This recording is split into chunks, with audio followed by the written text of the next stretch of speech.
আসসালামু আলাইকুম। আমি সত্যিই বাকরুদ্ধ বর্তমান মুলগাঁও দারুল উলুম দাখিল মাদ্রাসার এই অবস্থা দেখে। এটা কোনো সাধারণ ভিডিও নয়, এটা বাস্তবতার এক নীরব প্রতিবাদ। ৫ মিনিট ৫৪ সেকেন্ডের ভিডিওটি অনুগ্রহ করে শেষ পর্যন্ত মনোযোগ দিয়ে দেখবেন। এটা শুধু দেখার জন্য নয়, এটা বিবেক দিয়ে উপলব্ধি করার জন্য। দরজা জানালা ছাড়া এখানে ক্লাস করে শিক্ষার্থীরা।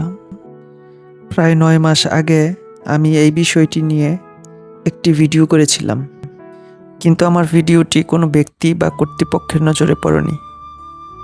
দেখেই বোঝা যাচ্ছে এই মাদ্রাসায় আধুনিকতার ছোঁয়া কখনোই পড়ে নাই। টিনের চালার ফাঁকা দিয়ে দেখা যায় আকাশ। বারান্দার চালের টিন থাকার চেয়ে না থাকাই যেন ভালো ছিল। যে কোনো সময় ভেঙে পড়ে শিক্ষার্থীদের মাথার উপর দুর্ঘটনা করতে পারে। এই যদি হয় শিক্ষা প্রতিষ্ঠানের বাস্তবতা, তাহলে শিক্ষার ভবিষ্যৎ কোথায় দাঁড়িয়ে আছে? একটা ক্লাসরুমের দরজা জানালাও ঠিক নেই। এটা কি সত্যি একটা শিক্ষা প্রতিষ্ঠান, নাকি অবহেলার প্রতিচ্ছবি? এই অবস্থায় কি সত্যিই শিক্ষার্থীরা নিরাপদ? যেখানে দরজা জানালা ঠিক নেই, সেখানে শিক্ষা কতটা নিরাপদ? বর্তমান আধুনিক যুগেও একটি ফ্যান পর্যন্তও নেই। তীব্র গরমে শিক্ষার্থীদের কষ্টের যেন কোনো শেষ নেই। শুধু কি তাই, ক্লাসরুমের চালের ফাঁক দিয়ে আকাশ দেখা যায়।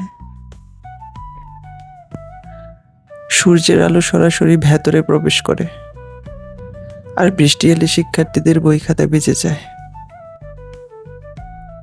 শুনে হয়তোবা আশ্চর্য হবেন,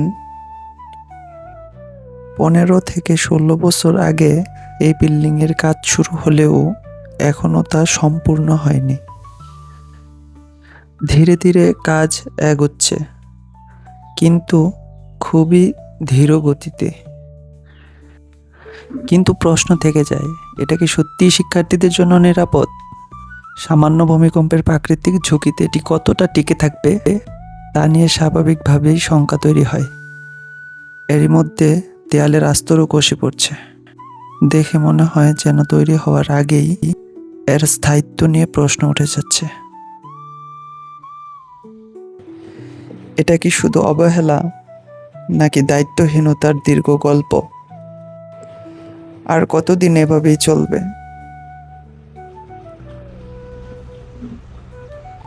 প্রাকৃতিক সৌন্দর্যে ভরপুর এই স্থানটি সত্যিই মনোমুগ্ধকর।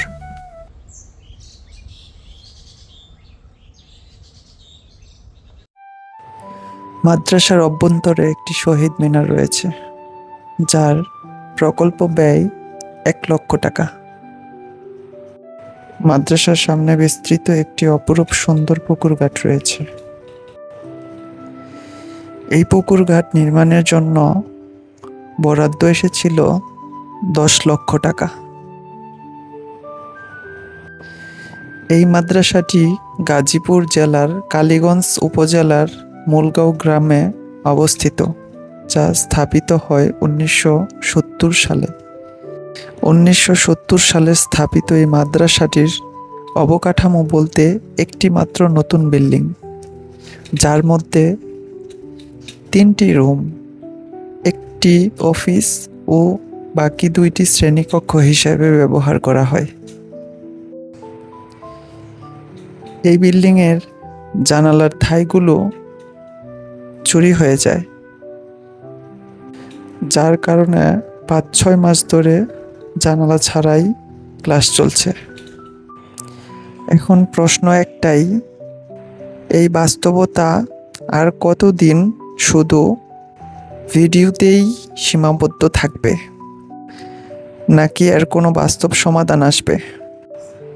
আমি স্পষ্টভাবে দৃষ্টি আকর্ষণ করছি গাজীপুর ৫ আসনের মাননীয় সংসদ সদস্য জনাব ফজলুল হক মিলন মহোদয়, স্থানীয় জনপ্রতিনিধি ও রাজনৈতিক ব্যক্তিবর্গ এবং বর্তমান দায়িত্বপ্রাপ্ত সরকারকে, যাদের উপর দেশের শিক্ষা ব্যবস্থার উন্নয়নের দায়িত্ব রয়েছে। এটা কোনো রাজনৈতিক অভিযোগ নয়, এটা একটি বাস্তব চিত্র, একটি শিক্ষা প্রতিষ্ঠানের দীর্ঘদিনের অবহেলিত অবস্থা। অনুরোধ করছি, এই ভিডিওটি শুধু দেখে শেষ করবেন না, এটি যত বেশি সম্ভব শেয়ার করুন, যেন বিষয়টি সংশ্লিষ্টদের নজরে আসে।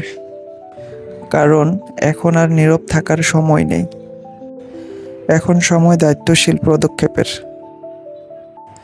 1970 সালের পরে স্থাপিত অনেক মাদ্রাসাই আজ উন্নতির শিখরে পৌঁছে গেছে।